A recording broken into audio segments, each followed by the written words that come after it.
Hello, my name is Brian Lewis and I'm an instructor at JTNS.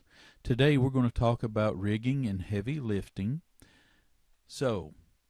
As we talk about this, I want to give you the opportunity to pause the video, talk about any kind of accidents or near misses you've had, then simply press play. So what are we going to cover today? Well, we're going to try and cover the important things. We're going to talk about hand signals. We're going to talk about the type of equipment and sling, how to use them, what's available to us, proper lifting techniques. We're also going to talk about the important stuff like the weight of the load, being trained on the hazards you're going to encounter, being qualified, anticipating hazards and hazardous situations, and the ability to stop if those situations arise. Pinch points, designated spotters because of blind spots, overhead power lines due to electrocution, how to warn those that are nearby before raising a load, and make sure that the landing area is clear before setting a load down. Hand signals are important because we cannot always talk. Hand signals need to be universal. People need a common language. And hand signals are needed so that we can lift and set down safely.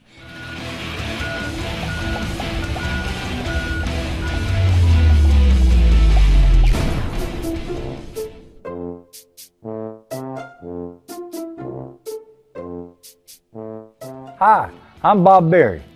Good communication between a crane operator and a signal person is one of the most important things to consider when making a crane lift.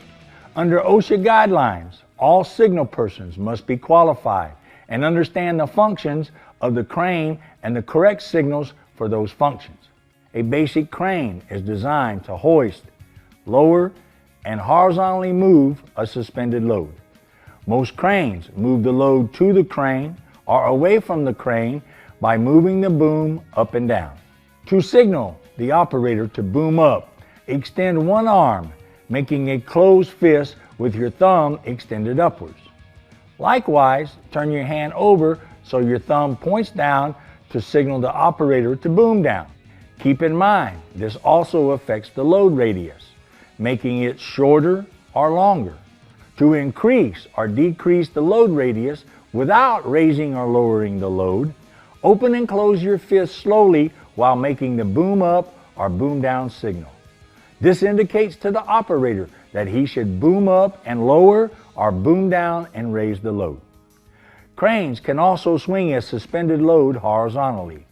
To swing the crane, extend one arm in the direction the crane should swing, pointing in that direction with the index finger. To raise or lower the load, using the hoist functions, point downward or upward using the index finger and making a circular motion. To stop a function, extend one arm to your side and move your hand horizontally to the ground. For an emergency stop, use both arms. When working with cranes featuring telescopic booms, the boom may be extended or retracted, also using hand signals.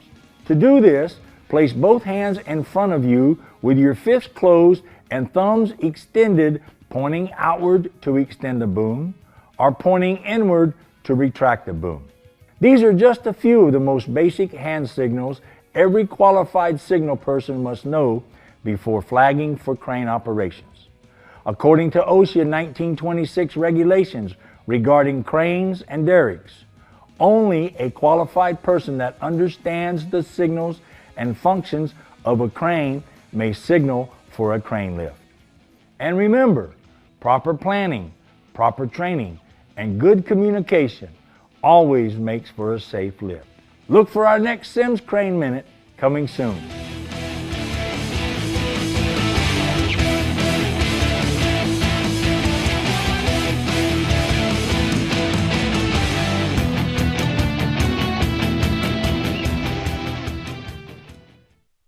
So as we can see, the type of equipment or sling that we have rigging hooks, and they have different sizes. We have clevis grabs, eyes, and chokers. It's important to use the right tool for the right job, obviously. We have pulleys and blocks, and basically their function is to reduce the amount of force that's needed. Wire rope is often used with lifting blocks. Synthetic rope is typically used with pulleys. Shackles, eye bolts, steel nuts, wire ropes, synthetic slings, all types of equipment that are typically used when lifting, and important to keep in mind what's appropriate for what we're doing. I'm going to tie a vertical hitch. With the vertical hitch, I'm going to be given one 5-foot I&I web sling, all right, and one 5/8" screw pin shackle. All right, so let's get in here and tie this vertical hitch here. I'm going to go ahead and open my screw pin shackle. I always like my data tags to be up on the crane hook, so I'm not going to put it in that eye. I'm going to put that shackle in the bottom eye. We're going to use our eye bolt as our anchor point. I'm going to bring that data tag past your camera one more time, and she's going to go up to the crane hook. And this is a vertical hitch. How do I check this? I'm going to make sure that there's no twists in my hitch, and check that shackle, that screw pin, making sure she's tight. So as long as nothing's twisted up on the nylon here and my screw pin is tight, this hitch is ready to go.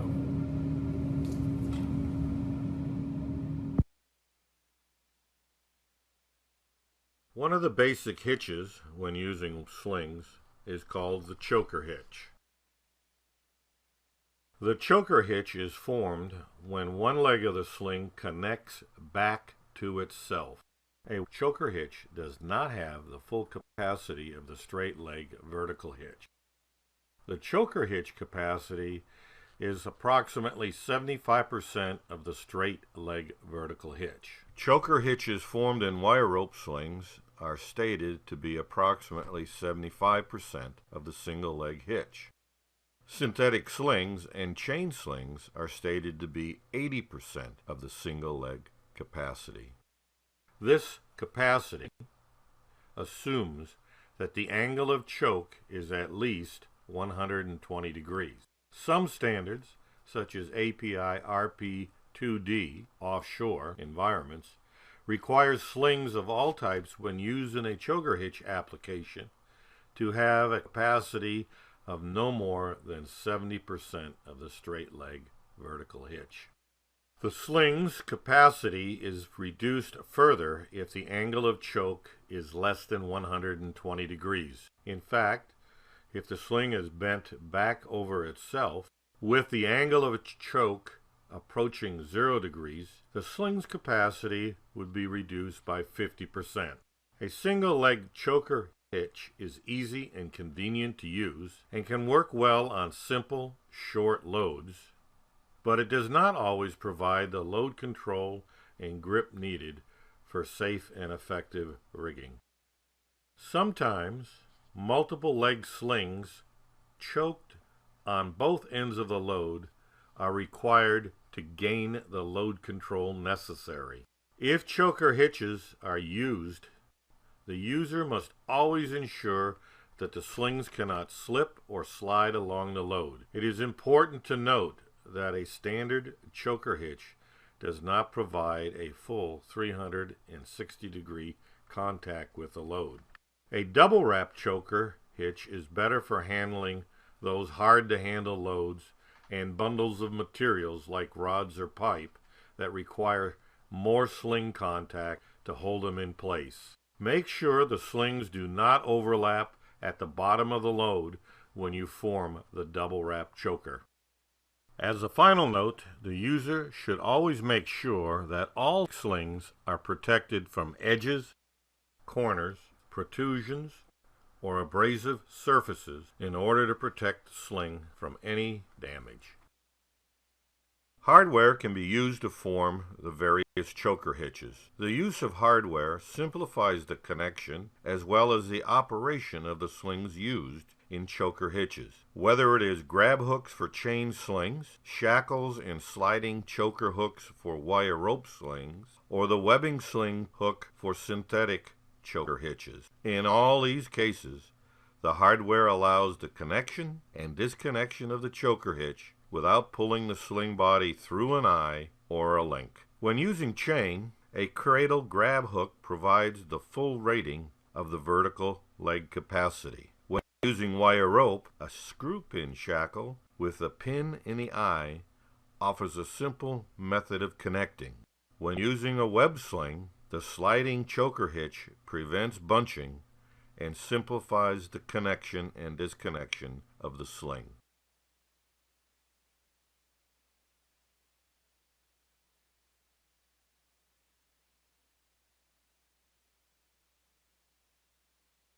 One of the three basic hitches when using wire rope slings, synthetic webbing slings, synthetic round slings, or chain slings is called the basket hitch.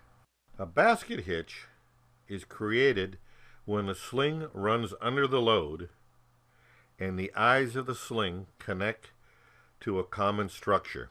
If each of the sling legs are vertical within 5 degrees, this is called a true vertical basket hitch.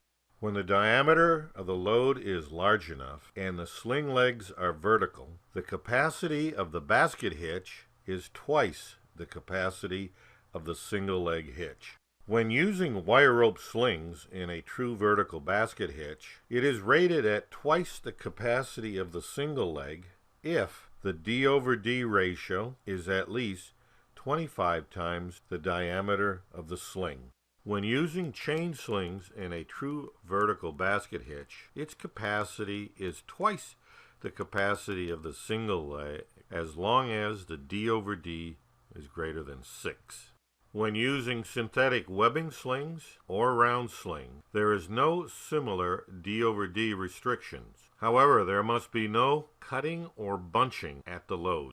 When you bring the eyes of the sling together to a common point and the sling legs are no longer vertical, the capacity of the sling is reduced. How much the capacity is reduced depends upon this angle, the horizontal angle. The smaller the horizontal angle, the greater the load capacity is reduced. When the horizontal sling angle is 30 degrees, the sling capacity drops from twice the single leg sling to 1 times the single leg sling. When the horizontal sling angle is 45 degrees, the capacity drops to 1.4 times the single leg capacity. When the horizontal sling angle is 60 degrees, the capacity drops to 1.7 times the capacity of the single leg sling. A single basket hitch seldom provides good load control and the grip needed for a safe and effective lift. A double wrap basket hitch is much better for handling hard to handle loads or bundles of materials such as rods or pipe that require more sling contact to help hold them in place. A double wrap basket is formed by wrapping the single leg twice around the load. This increases the surface contact and allows compression of the load by the sling leg. Never allow the sling legs to overlap at the bottom of the load. As a final note, the sling user should always make sure all types of slings are protected from sharp edges, corners, protrusions, and abrasive surfaces. Protect the sling from any possible damage. The rigging triangle is a key consideration when making connections to loads and load hooks. The rigging triangle is formed anytime 2 or more slings are connected to a load and load hook. Whether the slings are chain, wire rope, or synthetic, the best practices are based on the same principles. Focusing on the horizontal sling angles formed in the rigging triangle highlights several best practices that are very valuable to the rigger. It is important to remember that as the rigging triangle becomes flatter, the horizontal sling angles become smaller. As the horizontal sling angles become smaller, even though the lifting load remains the same, the crushing loads increase. The sling tension is the result of both lifting and crushing. This means as the sling angle becomes smaller, the sling tension and the load at the load connections increase, and the crushing forces pulling the slings toward the center of gravity also increase. The result is that at 60 degrees horizontal sling angle, the sling tension is multiplied by 1.15. At 45 degrees, the tension is multiplied by 1.41. And at 30 degrees horizontal sling angle, the tension is multiplied by 2. These facts lead us to recognize the best practice for selecting proper sling angles. For multiple leg bridles, whether the connection is directly to the load with hardware or choker and basket hitches, a horizontal sling angle of 60 degrees is the angle of choice. This is because the multiplier is only 1.15, the side or angular load on the load connections is limited, and the crushing load is minimal. A tool to use to verify that the slings are rigged to 60 degrees is to remember that a 60-degree sling angle is formed when an equilateral triangle is created.